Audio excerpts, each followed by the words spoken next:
नमस्ते, मेरा नाम डॉक्टर प्रियंका सावकार नवले है। मेरा क्लिनिक डेक्कन डेंटल क्लिनिक ये पुणे के एफसी रोड पे लोकेटेड है। आज का जो वीडियो मैं बना रही हूँ पेरियोडोंटल पॉकेट्स के बारे में है। तो क्या होता है पेरियोडोंटल पॉकेट्स, उसके क्या क्या टाइप्स होते हैं, what are risk factor associated with periodontal pockets. So पहली थिंग, पेरियोडोंटल पॉकेट यानी क्या होता है। जब भी आप कुछ भी खाना खाते हो तो आपके मुंह में दांतों के ऊपर एक पतला सा लेयर आ जाता है डेब्रिस का, जिसको प्लाक कहा जाता है। अगर आप प्लाक को क्लीन नहीं कर रहे हो तो नॉर्मल जिंजाइवल सल्कस यानी नॉर्मल जो पेरियोडोंटल पॉकेट होता है उसका डेप्थ होता है 1 to 3 mm, तो उसके बीच में भी वो प्लाक फंस जाता है। अगर आप ब्रश नहीं कर रहे हो तो वो प्लाक धीरे धीरे आपके गम के टिश्यू को इरिटेट करने लगता है, इन्फ्लेम्ड करने लगता है और आपके मसूड़े थोड़े से सूज जाते हैं। तो उस टाइम पे पेशेंट को काफ़ी बार ये तकलीफ होती है कि ब्रश करते वक्त ब्लड आ रहा है।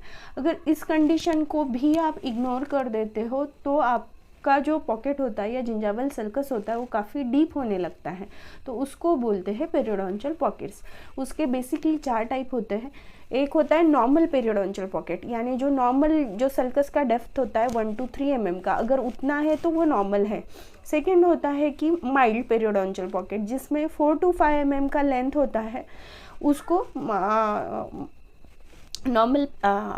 माइल्ड पेरियोडोंटल पॉकेट कहा जाता है। उसके बाद आता है मॉडरेट पेरियोडोंटल पॉकेट, जिसमें पॉकेट का डेप्थ 5 to 7 mm इतना हो जाता है। अगर 7 mm से ज़्यादा बढ़ता है तो उसको बोलते हैं एडवांस पेरियोडोंटल पॉकेट। ये पेरियोडोंटल पॉकेट यानी अपना दांत बोन में सपोर्टेड होता है और उसको मसूड़े कवर करते हैं। तो मसूड़े और दांत के बीच में जो हल्का सा गैप होता है उसको जिंजाइवल सल्कस कहा जाता है। अभी जब मैं पेरियोडोंटल पॉकेट की बात कर रही हूँ तो ये जिंजाइवल सल्कस का डेप्थ यानी पेरियोडोंटल पॉकेट होता है। तो ये बेसिक 4 टाइप्स मैंने आपको बताए, नॉर्मल, माइल्ड, मॉडरेट और एडवांस। अभी इसके रिस्क फैक्टर क्या है, क्यों होता है पेरियोडोंटल पॉकेट। सबसे बेसिक वाला रीज़न या रिस्क फैक्टर, अगर आप आपका ओरल हाइजीन अच्छे से मेंटेन नहीं कर रहे हो तो आपको पेरियोडोंटल पॉकेट होता है।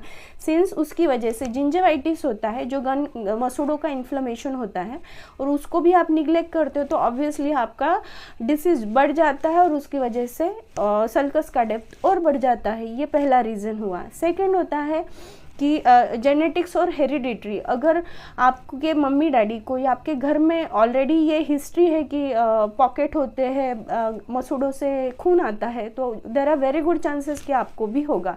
तो उसका होता है जेनेटिक्स और हेरिडिटरी। थर्ड होता है टोबैको च्यूइंग। फिर फोर्थ होता है स्मोकिंग। फिफ्थ होता है अगर एड्स है।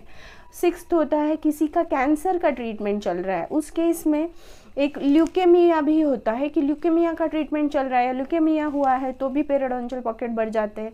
कैंसर का ट्रीटमेंट आइदर रेडिएशन चल रहा है, कीमोथेरेपी चल रहा है, तो भी पेरियोडोंटल पॉकेट्स हो सकते हैं। ड्राई माउथ, जिन पेशेंट का ड्राई माउथ होता है या कुछ मेडिसिन ऐसे ले रहे हैं जिसकी वजह से मुंह हमेशा ड्राई होता है, उनमें भी पेरियोडोंटल पॉकेट होने के चांसेस बहुत ज़्यादा बढ़ जाते हैं। उसके बाद एक मैं बोलूँगी, जो पेशेंट बहुत ज़्यादा शुगर इंटेक करते हैं, शुगरी फूड खाते हैं, उनमें पेरियोडोंटल पॉकेट ज़्यादा होता है। फिर डायबिटीज़ वाले पेशेंट में ज़्यादा होता है। और लास्ट में मैं बताऊँगी कि ओबेसिटी रिलेटेड इश्यूज़ उसमें भी होता है, जिनमें बहुत ज़्यादा स्ट्रेस है, उन पेशेंट्स में भी पेरियोडोंटल पॉकेट होता है। सो होप इस वीडियो द्वारा आपको यह एनालाइज करने में मदद हुई होगी कि पेरियोडोंटल पॉकेट होता क्या है, उसके मोस्ट कॉमन टाइप्स कैसे हैं और उसके रिस्क फैक्टर कौन से हैं। So do like my channel guys. Bye bye. Take care.